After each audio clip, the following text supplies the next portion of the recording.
తెలంగాణ ప్రజలు ఎంతో భయాందోళనకు గురిచేస్తున్న హైడ్రా గురించి మేడం ఏం చెప్తారు? భయాందోళనకు గురవుతున్నా అంటే గురి చేస్తున్నారు. రేవంత్ ప్రభుత్వం భయాందోళనకు గురి చేస్తున్నారు. మేము తెలంగాణలో ఉన్నామా, లేకపోతే ఇక్కడ అండమాన్ దీవులలో ఉన్నామా, లేకపోతే ఎక్కడ అడవిలు ఉన్నామా అని పాలుపోని పరిస్థితుల్లో తిండి తింటలేరు, నిద్రపోతలేరు, పసిపిల్లలు, గర్భవతులు, చిన్నపిల్లలు, ఎంత రకంగా ఒక్కొక్క సంఘటన, ఒక్కొక్క దగ్గర ఒక ఆమె గర్భవతి, ఒక మాకు 3 ఆడపిల్లలు, నా భర్తకు పక్షవాతం వచ్చిందంటారు, ఒక పిల్లలు నేను బుక్కులు తెచ్చుకుంటున్నా అంకుల్ అంటే కూడా అయినకుండా రకరకాలుగా. అంటే ఇది ఏం పాపం చేసిండ్రు, పేద ప్రజలు ఏం పాపం చేసిండ్రు అంటే రేవంత్ రెడ్డికి ఓటేసి పాపం చేసిండ్రు అంతే అని ప్రజలు ఈ రోజు అనుకుంటున్నారు.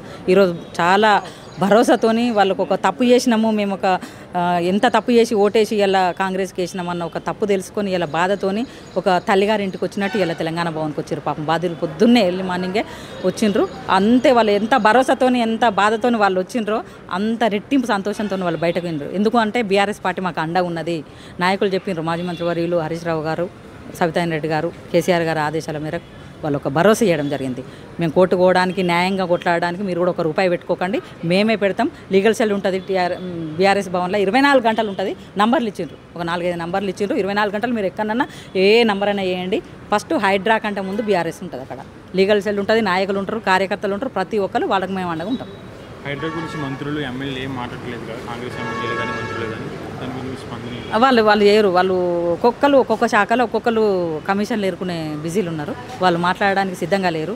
ఒక్కొక్క శాఖలో ఉన్నోళ్ళే తక్కువ, లేనోళ్ళు లేనే లేరు మంత్రులు. ఆ ఉన్నోళ్ళకి కూడా ఆ శాఖల, ఎందుకంటే ఎప్పుడు పోతుందో ఎప్పుడు ఉడుతుందో కాంగ్రెస్ ప్రభుత్వం వాళ్ళకే తెలియదు. మళ్ళీ ఊడితే మళ్ళీ మా పైసలు ఎట్లా, మా కమిషన్లు వచ్చినప్పుడే సంపాదించుకోవాలి, మళ్ళీ వచ్చేది లేదు సచ్చేది లేదని వాళ్ళ కమిషన్లు ఏరుకునే బిజీలు ఉన్నారు. వాళ్ళు మాట్లాడతలేరు. హైదరాబాద్ చూసుకుంటే గత 10 సంవత్సరాలకు ఎంత డెవలప్ అయింది. ప్లస్ ఇప్పుడు చూస్తుంటే రియల్ ఎస్టేట్ పడిపోయేలా ఉంది హైదరాబాద్. సో తర్వాత అభివృద్ధి అనేది జరుగుతుంటారు. స్తంభించిపోయింది. రియల్ ఎస్టేట్ జరుగుడు కాదు, స్తంభించిపోయింది. ఎలక్షన్ల ముందు అంటే ఎక్కడైనా కామన్ జరిగి తర్వాత జరిగింది. కానీ ఈ రేవంత్ ప్రభుత్వాన్ని ఎప్పుడైతే చూసిండ్రో వచ్చేటోళ్ళు వస్తలేరు, కొంటలేరు, అమ్మటోళ్ళు ఎక్కడ స్తంభించిపోయింది. జరుగుతుంది, చూస్తుండ్రు ఏం జరుగుతుంది, ఏంది ఇంత ఘోరంగా.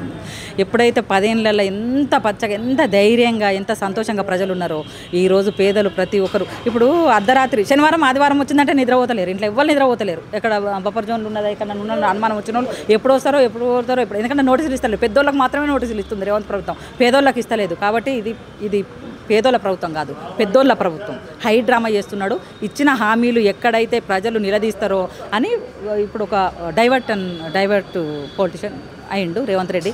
మంత్రి కూడా చేయలేదు, డైరెక్ట్ ఒకసారి ముఖ్యమంత్రి అయ్యే వరకు ఏం చేయాలో అర్థం కాక ఈ డైవర్షన్కు పూనుకున్నాడు. ముందు తరాల కోసం ఈ హైడ్రా వనరులు కాపాడడం కోసమని అంటున్నారు.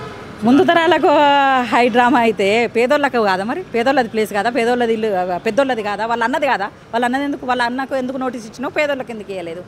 ఇప్పుడు ఒకవేళ నిజంగానే నువ్వు అంత కరెక్ట్ చేస్తా అంటే కరెక్ట్ చేయాలి కదా, ప్రజలు కూడా మెచ్చుకుంటారు కదా. పెద్దోళ్ళకి ఫస్ట్ తీసుకురా, పెద్దోళ్ళకి తీసుకొస్తే నష్టం లేదు, ఎవరు బాధపడరు. కానీ పేదోళ్ళకి చేసుకుంటే వాళ్ళు లోన్లు కడుతుండ్రు. ఇప్పుడు వాళ్ళు లోన్ కట్టాలి, ప్లస్ ఇల్లు ఎడుకోతారు, రెంట్ ఎక్కడి నుంచి కట్టుకుంటారు. వాళ్ళకి వచ్చేదో 10-15 వేలు జీతాలలో ఓ నెలకో 2,000 చిట్టీలు వేసుకొని ఏళ్ళ నుంచి చేసుకున్న వాళ్ళు ఇల్లు కట్టుకున్నారు. తర్వాత వాళ్ళు లోన్లు కట్టుకుంటున్నారు, కరెంటు బిల్లు కట్టిండ్రు.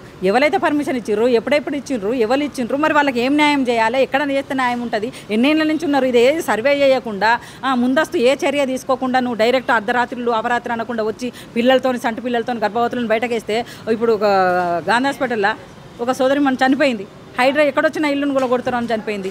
అది ఏంది, ప్రభుత్వ హత్య కాదా, అది ఆత్మహత్య కాదు, అది ప్రభుత్వ హత్య. మరి ఇట్లాంటివి చేస్తా అంటే భయకంపుతులు అవుతున్నారు. అట్లాంటి వాళ్ళకు ఖచ్చితంగా ఈ హైడ్రా బాధితులకు బీఆర్ఎస్ పార్టీ అండగా నిలబడుతుంది. ఆ భరోసా కూడా మా నాయకులు ఇవ్వడం జరిగింది. గంత దమ్ము లేదు రేవంత్ రెడ్డికి. అక్కడ అడుగు పెట్టి బతుకుతాడా, ఉంటుందా, మళ్ళీ పునాదుల నుంచి మళ్ళీ రాజకీయంలో ఉంటాడా ఇక? అందుకని భయపడతాడు. అదే నేను ఏమంటున్నా అంటే, పాత బస్సులకు పోయే దమ్ము లేదు, ధైర్యం లేదు, పెద్దోళ్ళ తెరువు పోయేదేం లేదు. పేదోళ్ళు అయితే ఏం చేయరు కదా, ఏడిచి తప్పుడే కూకుంటారు. కానీ ఆ పేదోళ్ళ కన్నీళ్ళలోనే నాశనం అయిపోతాడు రేవంత్ రెడ్డి.